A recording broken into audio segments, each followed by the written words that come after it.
முதல் வாசகம் விடுதலை பயண நூலிலிருந்து வாசகம். அதிகாரம் 32 வசனம் 7 முதல் 14 முடிய. அந்நாட்களில் சீனாய் மலையில் ஆண்டவர் மோசேயை நோக்கி, இங்கிருந்து இறங்கிப்போ, நீ எகிப்திலிருந்து நடத்தி வந்த உன் மக்கள் தங்களுக்கு கேடு வருவித்து கொண்டனர். நான் கட்டளையிட்ட நெறியிலிருந்து இதற்குள்ளாகவே விலகி அவர்கள் தங்களுக்கென ஒரு கன்றுக்குட்டியை வார்த்து கொண்டார்கள். அதற்கு வழிபாடு செய்து பலியிட்டு, இஸ்ரவேலே, எகிப்து நாட்டினின்று உன்னை நடத்தி வந்த தெய்வங்கள் இவையே என்று கூறிக்கொள்கிறார்கள் என்றார். மேலும் ஆண்டவர் மோசேயிடம், மக்களை எனக்கு தெரியும், வணங்கா கழுத்துள்ள மக்கள் அவர்கள். இப்போது என்னை விட்டுவிடு. அவர்கள் மேல் என் கோபக்கனல் மூண்டிருப்பதால் நான் அவர்களை அழித்தொழிக்கப் போகிறேன். உன்னையோ பேரினமாக்குவேன் என்றார். அப்போது மோசே தம் கடவுளாகிய ஆண்டவர் முன் மன்றாடி, ஆண்டவரே, மிகுந்த ஆற்றலோடும் வலிமைமிகு கரத்தோடும் நீர்தாமே எகிப்து நாட்டிலிருந்து கொண்டு வந்த மக்களுக்கு எதிராக கோபம் மூழ்வது ஏன்? மலைகளில் அவர்களை சாகடிப்பதற்கும் மண்ணிலிருந்து அவர்களை அழித்தொழிப்பதற்குமாக வஞ்சகமாய் ஆண்டவர் அவர்களை கூட்டி சென்றார் என்று எகிப்தியர் சொல்ல இடம் தருவானேன்? உமது கடுஞ்சினத்தை விட்டுவிட்டு மக்களுக்கு தீங்கிழைக்கும் எண்ணத்தை மாற்றிக்கொள்ளும்.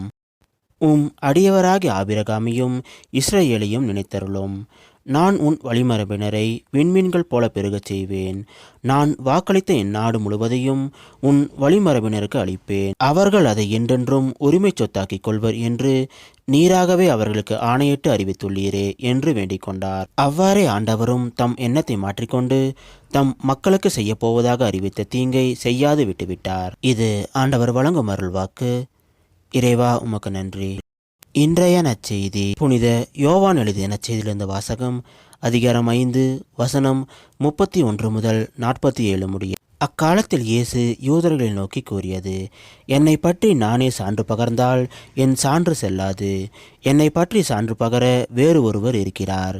என்னை பற்றி அவர் கூறும் சான்று செல்லும் என எனக்கு தெரியும். யோவானிடம் ஆள் அனுப்பி நீங்கள் கேட்டபோது அவரும் உண்மைக்கு சான்று பகர்ந்தார். மனிதர் தரும் சான்று எனக்கு தேவை என்பதற்காக அல்ல, நீங்கள் மீட்பு பெறுவதற்காகவே இதை சொல்கிறேன்.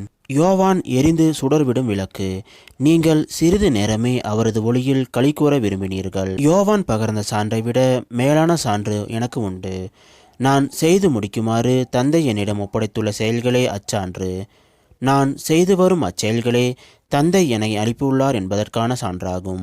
என்னை அனுப்பிய தந்தையும் எனக்கு சான்று பகர்ந்துள்ளார். நீங்கள் ஒருபோதும் அவரது குரலை கேட்டதும் இல்லை, அவரது உருவை கண்டதும் இல்லை. அவரது வார்த்தையையும் உங்களுள் நிலைத்திருக்கவில்லை, ஏனெனில் அவர் அனுப்பியவரை நீங்கள் நம்பவில்லை. மறைநூல் வழியாக நிலைவாழ்வு கிடைக்கும் என்ன எண்ணி அதனை துருவி துருவி ஆய்ந்து பார்க்கிறீர்களே. ஆம், மறைநூலும் எனக்கு சான்று பகர்கிறது. வாழ்வு பெறுமாறு என்னிடம் வர உங்களுக்கு விருப்பமில்லை. மனிதர் தரும் பெருமை எனக்கு தேவையில்லை.